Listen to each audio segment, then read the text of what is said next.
I just finished watching Polyamory, Married and Dating, episode 3, and one of the things I was curious about from last time was answered this time, which was about whether or not Kamala's girlfriend Roxanne was attracted to Michael, her husband, and doesn't sound like she is at this point. Of course, that might change over time, but that had been something that I was curious about, whether there was that assumption. I think that sometimes if we love someone or are attracted to somebody or both, then we're going to assume that somebody that we care about will also feel the same way. But maybe that'll unfold over time between Roxanne and Michael. There might be a spark when they spend some time together. It doesn't sound like it's been really a focus for Roxanne thus far. I thought the most really powerful aspect of this particular episode was when Jen's sister and her had a conversation. I was really impressed with the way that Jen held her ground and was very clear and did not go into some kind of shame or something because of her sister's judgments. I thought it was really great that this was included as part of the show, because this is a big thing that poly people have to go through, is feeling misunderstood. And this, I felt, really role modeled how to communicate about your beliefs and your feelings in a way that just doesn't go into some kind of defensiveness or emotionality about oh, this person has to understand me. Just no, you just explain, this is how I feel, and you know, if the person has judgments, ask them to clarify them, and you can just, all you can do is really explain yourself as best you can, even if they can't hear you. Perhaps little by little they're going to come to more understanding, because judgments, a lot of times there's really no logic behind them. It's just some kind of social conditioning or something from perhaps a religious judgment, or just, yeah, you look around in society, you don't see something, so you have no frame of reference for it. So anything that is new to people tends to be a little scary. So yeah, I thought that was really cool, that part of it. As for the feature, the part of the show that features the triad, I don't really understand what's going on with them, because it seemed that last time Kristoff was this huge threat, and now he's out of the picture, and there was no discussion of that. I thought it would have been cool in terms of editing to include some kind of story of resolution as to what happened with that connection, since it was strong and now it's non-existent. And Anthony, I think is his name, wants Lindsey to focus on, you know, finding a boyfriend and express that he's open to that.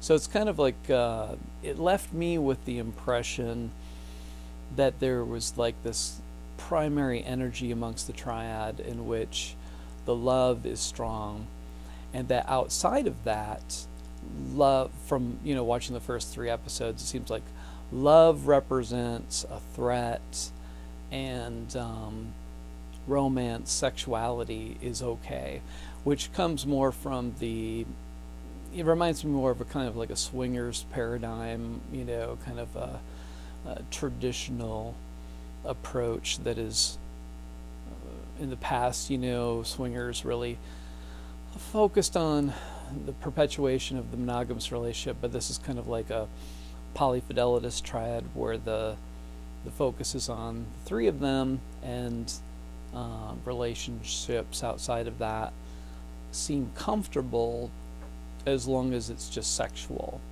And I could be wrong, but that's just, you know, in terms of my feedback of how this this particular episode was edited together and so forth. That's what it looked like to me, which doesn't, in my mind, really represent the kind of core of polyamory, which is multiple love, not multiple sex.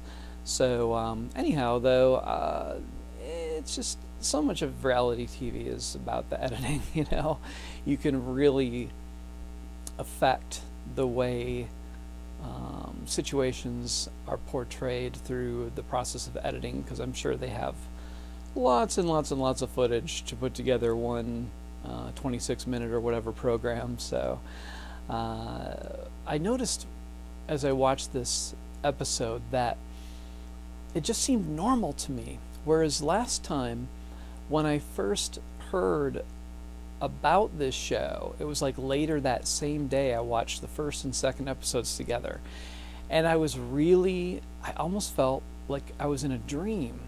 It was so surreal to see an actual mature, non-exploitive approach to polyamory on television.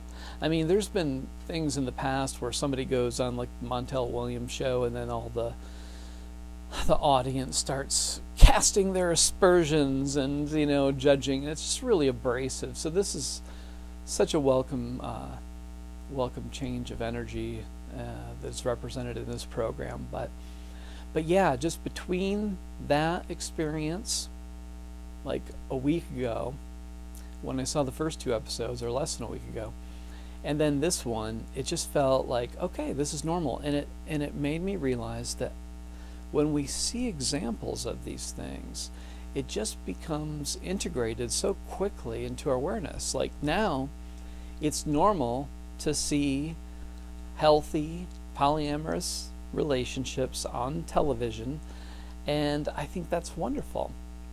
I originally last week said, you know, I thought that I would do maybe a review after each episode, but I realized during this one that I didn't really want to be thinking about anything or thinking about what I would want to talk about. I just wanted to kind of absorb this, so I don't know that I will make another video about this, but I did want to say that I am very grateful to everyone involved with this project. I first became interested in polyamory about 15 years ago, and to know that things have progressed this far into mainstream culture, it almost feels miraculous to me, given where things were 15 years ago.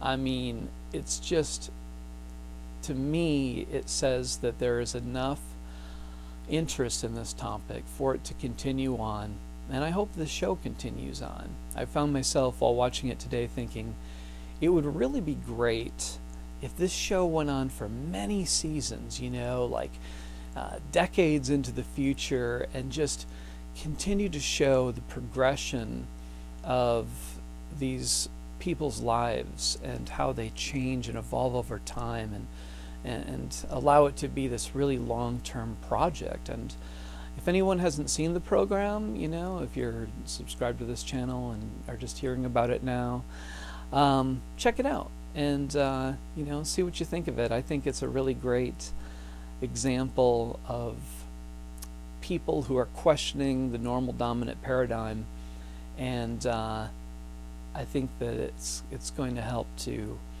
reduce a lot of judgment. And it's hard to judge people when you see them, you get to know them, and you know, you learn about them. You just naturally feel more comfortable with the subject after watching them.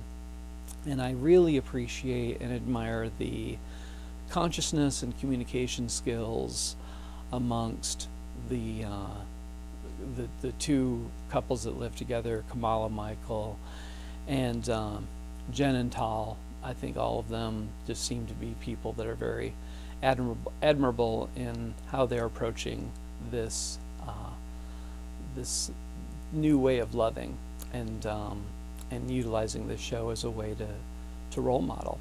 So continued good work, and I hope to see many more episodes ahead. Thanks for listening.